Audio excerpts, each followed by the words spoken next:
Hello ladies, thank you for tuning in. So today I want to talk to you about the five top most annoying things that actually happen to your hormones when you're trying to lose weight. And I'll give you a little hint, number 4 is definitely the most frustrating. And earlier on this week I offered a checklist to everyone that raised their hand in the group that basically lets you identify if your hormones are out of balance and whether or not that might be affecting your weight loss results. So if you haven't got a copy of the checklist yet, come on and let me know in the comments that you want the checklist, and I will make sure you can get access to that right away. And for anyone tuning in live, don't be shy ladies, let me know that you're here, comment #live, and if you are catching this on the replay, comment #replay. I'm really excited because the doors to our 6-week Metabolic Jumpstart Challenge are about to close because we're kicking off Monday. We're getting super close. And if you want access to hormone balancing meal plans and fat burning workouts, as well as, you know, all the support and accountability inside of a private Facebook group, then you should definitely be joining myself, Katie, and 30 other women who have already signed up. But you don't want to leave it to the last minute because access to everything is going to be revealed tomorrow. So super exciting, and let me know, comment challenge, and we'll get you set up as soon as possible. So the tricky thing is, for years, you've probably been told that in order to lose weight, you must eat less. So let me know if you can relate. So if you want to lose weight, well, you simply just have to be in a calorie deficit. Now, that makes sense, doesn't it? It sounds logical, but actually, we realize these days that when it comes to weight loss, there's so much more involved with that, and it takes us back to our hormones. So quite frankly, if it was as simple as eating less and losing weight, then we wouldn't have so many people struggling to actually lose the weight and then keeping it off. So I'm just having a read. Fiona saying, what happens to your hormones if you have no ovaries after a radical hysterectomy? That is a very good question, and there's actually a lot of women in this group that do have gone through what you've gone through, and it does alter your hormones.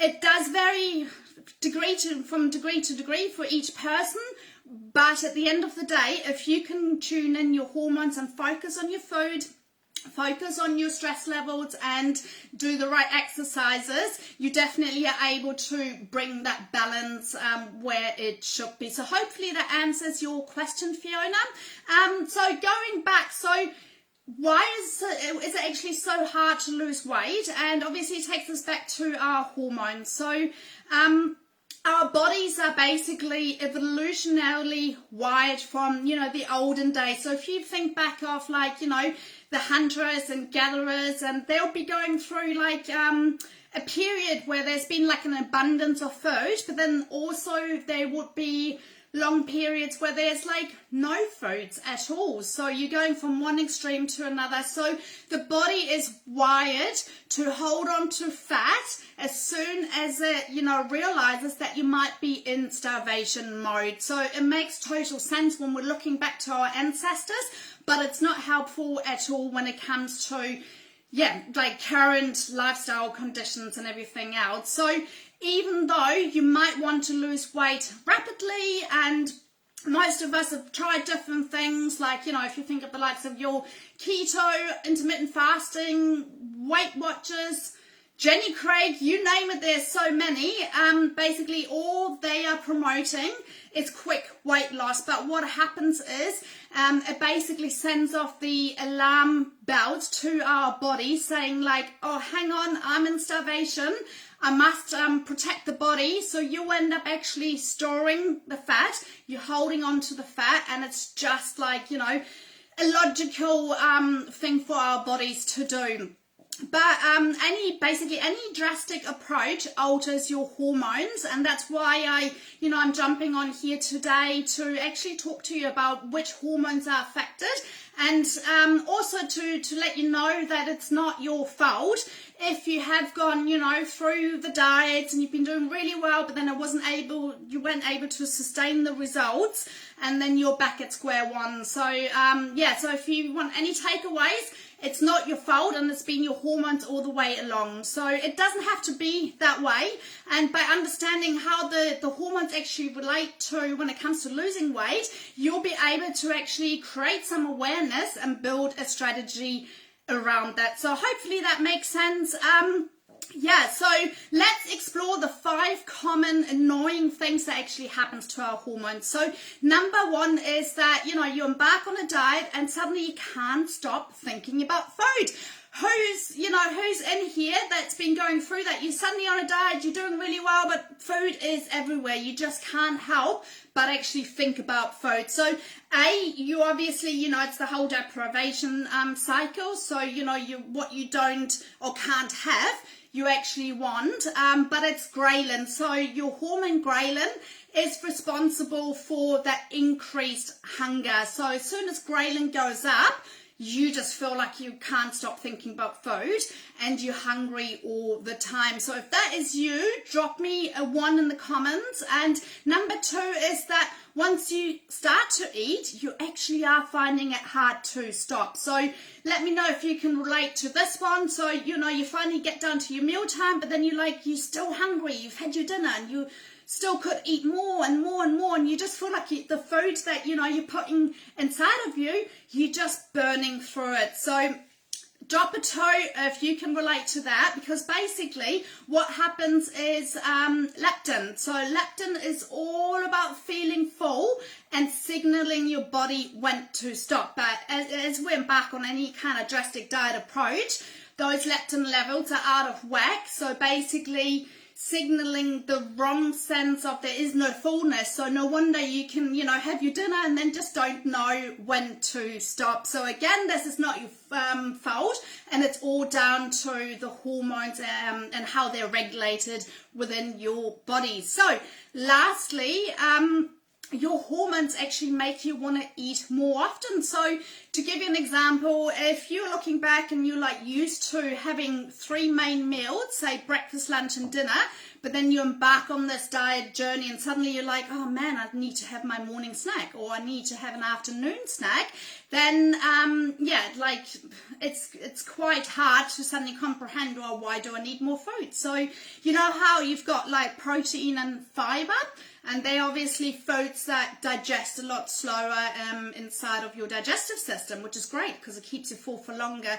Well, there's actually a hormone, a particular hormone, I won't give you the long name because I can't actually pronounce it myself, but it sits inside of your small intestines, and that is responsible for the rate of which it breaks down your food. And again, if you're going or undergoing a drastic diet approach, those levels become out of whack. So suddenly you might feel like that hormone has an increase and suddenly you're just burning through all the food. So you might think, great, because my metabolism must be working well because I'm just constantly burning through, but it's actually making you want to eat more, which is obviously counterproductive to what we're trying to do in the first place. Going back to the classic advice that you get, eat less in terms of exercising more. So let's get on to number 4. The most frustrating out of all the 5 is a lot of us women struggle with belly fat, right? So we want to lose weight, and particularly weight around the midsection. So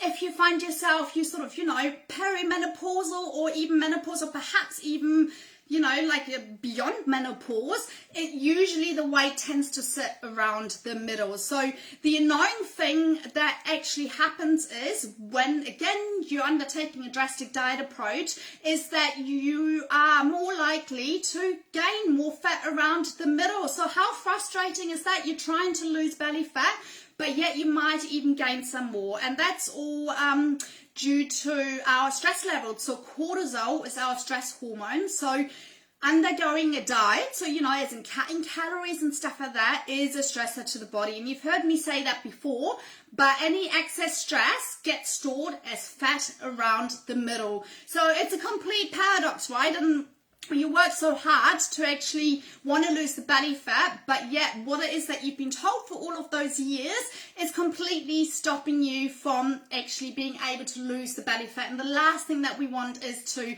gain more belly fat. So if you are tuning in a little bit later, you should be able to press that little rewind button so you can go back to the beginning. So lastly, number 5 of the most annoying things that happen to your hormones when you're trying to lose weight is that it slows your metabolism. So hormones aren't just there to basically regulate your appetite. They also regulate in terms of how quick you burn through your energy. So, and as your hormones level change, your metabolism slows accordingly. And that's why so many women get trapped in the diet hamster wheel, I guess we can call it, by, in order to continue to see results, you have to continuously reduce your calories and potentially up your exercise. So you're going more and more into a deficit, just trying to get to your end goal, because your body naturally, by slowing the metabolism, makes you probably end up in a weight loss plateau, right? And there's nothing more frustrating. So logically, most women would be like, right, okay, I need to drop this snack. I need to cut down on my portion size. I need to cap out more carbs. Like, you do anything just to continue seeing the results. So number 5 is that your metabolism does actually slow down. And honestly, losing weight is so much easier once you've got your hormones under control and your metabolism functioning, because, believe it or not, you can actually eat a lot more and lose weight at the same time. So there's no need to be on a drastic 1200 calorie diet. You've just got to know how to dial in your hormones, so then all the 5 factors that we've just discussed don't end up making it impossible. Because honestly, like, how often have you embarked on a diet and suddenly you're just like more hungry, more cranky, craving these foods, and it just makes losing weight so much harder, and it doesn't have to be that difficult. So let me know which one of these 5 ones that we just discussed resonates the most with you, or if you can look back to any of your past sort of diets that you've tried and you're like, yeah, that was me. So for example, I remember trying the intermittent fasting, and I actually gained weight. So I've just had my second daughter not so long ago, so my hormones were definitely still out of whack, even though I wasn't breastfeeding anymore. But I ended up, it was a stressor to my body, so I was one of the lucky ones that ended up with more belly fat, which is number 4, the example I've just given you. So let me know which one resonates with you. And also, if you do want to lose weight without the hormonal chaos and find a really sustainable approach, you really should consider joining us for the 6-week challenge, because we'll show you exactly how to do that, so that you'll be able to not only lose the weight in a really sustainable way, but actually keep it off as well. So let me know if you found this helpful. Don't forget to give me a thumbs up, or I do appreciate the heart button. But just, so I know if this has been helpful for you guys. And I look forward to talking to you all again soon.